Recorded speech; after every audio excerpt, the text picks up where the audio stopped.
وارث المشعرين وأبو السبطين الحسن والحسين، ذاك جدي أمير المؤمنين علي بن أبي طالب. أنا ابن عديمات العيون، أنا ابن نقيات الجيوب، أنا ابن خديجة الكبرى، أنا ابن فاطمة الزهراء، أنا ابن سيدة النساء، أنا ابن المقتول ظلمة، أنا ابن المحزوز الرأس من القفا، أنا ابن العطشان حتى القضاء، أنا ابن ضريح كربلاء، أنا ابن مسلوب العمامة والرداء، أنا ابن من بكت عليه ملائكة السماء، أنا ابن من ناحت عليه الجن في الأرض والطير في الهواء، أنا ابن من رأسه على السنان يهدى، أنا ابن من حرمه من العراق إلى الشام تسمى.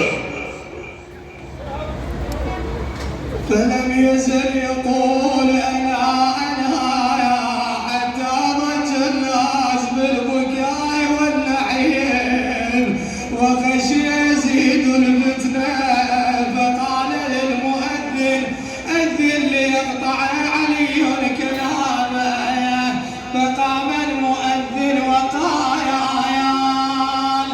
الله أكبر الله أكبر الله أكبر الله أكبر. قال مولانا زين العابدين كبرت كبيرا لا يقاس ولا يدرك بالحواس، لا شيء أكبر من الله. ولما قال المؤذن أشهد أن لا إله إلا الله،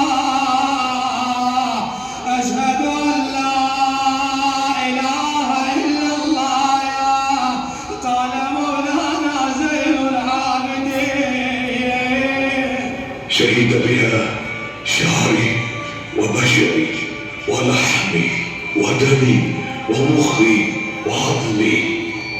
فلما قال المؤذن أشهد أن محمدا رسول الله، أشهد أن محمدا رسول الله، التفت زين العابدين إلى يزيد قائلا يا يزيد، يا يزيد، محمد هذا جدي أم جدك؟ فإن زعمت أنه جدك فقد كذبت وأثمت، وإن قلت أنه جدي فلم قتلت عترتك؟ أنا